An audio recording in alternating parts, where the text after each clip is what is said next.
ರಾಜ್ಯದಲ್ಲಿ ಖಾಲಿ ಇರುವ ವಿಶೇಷ ಶಿಕ್ಷಕರ ಹುದ್ದೆಗಳನ್ನು ಈ ಕೂಡಲೇ ಭರ್ತಿ ಮಾಡಿ ಚಿತ್ರಕಲಾ ಶಿಕ್ಷಕರ ಹುದ್ದೆಗಳನ್ನು ಭರ್ತಿ ಮಾಡಿ ಅದರಲ್ಲಿ ಚಿತ್ರಕಲೆ ಮತ್ತು ಉಳಿದ ಕಲೆಗಳಂದ್ರೆ ಅದು ನಮ್ಮ ಕ್ಷೇತ್ರನೇ. ಅದಕ್ಕೆ ನಾನು ಬಂದೇ ಬರ್ತೀನಿ ಅಂತ ಹೇಳಿ ಒಪ್ಕೊಂಡು ಬಂದಿದ್ದೇನೆ. ಅದಕ್ಕೆ ಇನ್ನೂ ನ್ಯಾಯ ದೊರೆತಿಲ್ಲ ಅಂದರೆ ನಮಗೆ ಬಹಳ ಖೇದ ಅನಿಸ್ತದೆ. ಎಲ್ಲ ಫಿಸಿಕಲ್ ಎಜುಕೇಷನ್ ನಾವು ತುಂಬಿಕೊಂಡು ಅವ್ರ ಜೊತೆಗೆ ನಾವು ಚಿತ್ರಕಲಾ ವಿದ್ಯಾರ್ಥಿಗಳು ಶಿಕ್ಷಕರು ಎಲ್ಲರೂ ಭಾಳ ವರ್ಷಗಳಿಂದ ಸ್ಟ್ರೈಕ್ ಮಾಡ್ತಾ ಇದ್ದೀವಿ. ಅದು ಇನ್ನೂವರೆಗೆ ಅದು ಪೂರ್ತಿ ಇದಾಗಿಲ್ಲ. ಇನ್ನೂ ಯಾವಾಗಲೂ ಒಂದು ಸ್ವಲ್ಪ ಹುದ್ದೆಗಳನ್ನು ತುಂಬ್ತಾ ಇದ್ದಾರೆ. ಆದರೆ ಎಷ್ಟೋ ವಿದ್ಯಾರ್ಥಿಗಳು ನಿರುದ್ಯೋಗಿ ಹಾಗೆ ಉಳಿದಿದ್ದಾರೆ. ಅವರ ತೆರಿಗೆ ವಯೋಮಿತಿ ಮೀರಿ ಹೋಗಿದೆ.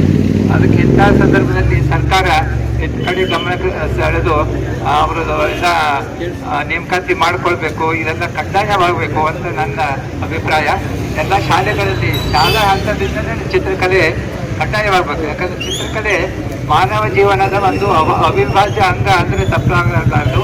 ಪ್ರತಿಯೊಂದು ಕ್ಷೇತ್ರದಲ್ಲಿ, ಅದರಲ್ಲಿ ಮುಖ್ಯವಾಗಿ ಶೈಕ್ಷಣಿಕ ಕ್ಷೇತ್ರದಲ್ಲಿ ಇದು ಬಹಳ ಒಂದು ಮಹತ್ವದ ಪಾತ್ರವಿರುತ್ತದೆ. ಅದು ಪೂರಕವಾಗಿದೆ. ಯಾವುದೇ ವಿಷಯ ತಗೊಂಡ್ರು ಅಲ್ಲಿ ನಿಮಗೆ ಚಿತ್ರಕಲೆ ಬೇಕು. ಮತ್ತು ನಗರದ ಸೌಂದರ್ಯೀಕರಣಕ್ಕೆ ಚಿತ್ರ ಬೇಕು, ವೇದಿಕೆಗಳ ಅಲಂಕಾರಕ್ಕೆ ಚಿತ್ರಕಲಾವಿದರು ಬೇಕು. ಆದರೆ ಚಿತ್ರಕಲಾವಿದರು ಹುದ್ದೆ ಬೇಡ ಅಂದರೆ ಹೇಗೆ? ಅದಕ್ಕೆ ಸರ್ಕಾರಕ್ಕೆ ನಾವು ಈಗ ಮನವಿ ಮತ್ತೊಮ್ಮೆ ಸಲ್ಲಿಸ್ತಾ ಇದ್ದೇವೆ.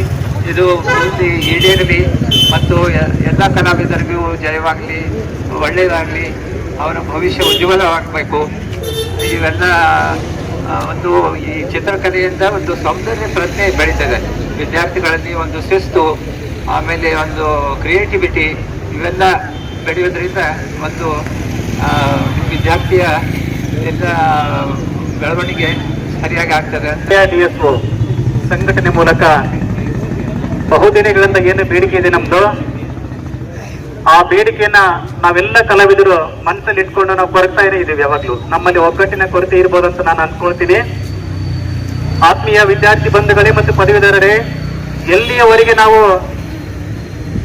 ನಮ್ಮ ಆತ್ಮಸ್ಥೈರ್ಯವನ್ನು ಕಳ್ಕೊಳ್ಳೋದಿಲ್ವೋ, ನಾವು ಅನಿವಾರ್ಯವಾಗಿ ನಾವು ಒಗ್ಗಟ್ಟಾಗೋದಿಲ್ವೋ, ಅಲ್ಲಿಯವರೆಗೆ ನಮಗೆ ನ್ಯಾಯ ಸಿಗಲ್ಲ ಈ ದೇಶದಲ್ಲಿ.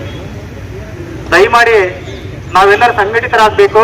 ಇಂತಹ ಸಂಘಟನೆಗಳಿಗೆ ನಾವು ಜೊತೆಯಾಗಿ ನಿಂತ್ಕೊಂಡು ನಮ್ಮ ಹಕ್ಕನ್ನು ನಾವು ಪಡಿಕೊಳ್ಳುವಂತಹ ಅನಿವಾರ್ಯತೆ ನಮ್ಮ ಮುಂದಿದೆ ಇವತ್ತಿನ ಕಾಲಘಟ್ಟದಲ್ಲಿ. ಎಷ್ಟೋ ವರ್ಷಗಳಿಂದ ಚಿತ್ರಕಲಾ ಶಿಕ್ಷಕರ ನೇಮಕಾತಿನೇ ನಡೀತಾ ಇಲ್ಲ.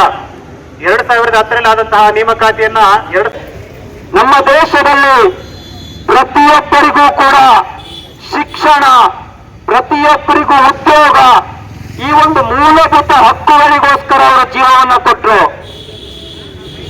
ಸ್ವತಂತ್ರ ಭಾರತದಲ್ಲಿ ಯಾವುದೇ ಅಸಮಾನತೆ ಇರಬಾರ್ದು. ಪ್ರತಿಯೊಬ್ಬರಿಗೂ ಕೂಡ ಒಂದು ಗೌರವಯುತ ಬದುಕು ಸಿಗಬೇಕು, ಸಮಾನವಾದಂತ ಅವಕಾಶಗಳು ಸಿಗಬೇಕು ಅಂತ ಅವರು ಜೀವ ಕೊಟ್ಟರು. ಆದರೆ ದುರಂತ ಅಂತಂದ್ರೆ ಸ್ನೇಹಿತರೆ, ಸ್ವತಂತ್ರ ಆಗಿ 76 ವರ್ಷಗಳಾಗಿದೆ. ಇವತ್ತಿಗೂ ಕೂಡ ಉದ್ಯೋಗ ಅನ್ನುವಂತ ಮೂಲಭೂತ ಹಕ್ಕಿಗೋಸ್ಕರ ಕೂಡ ನಾವು ಹೋರಾಟ ಮಾಡುವಂತ ಒಂದು ಅನಿವಾರ್ಯತೆಯನ್ನ ಈ ವ್ಯವಸ್ಥೆ ಸೃಷ್ಟಿ ಮಾಡಿದೆ.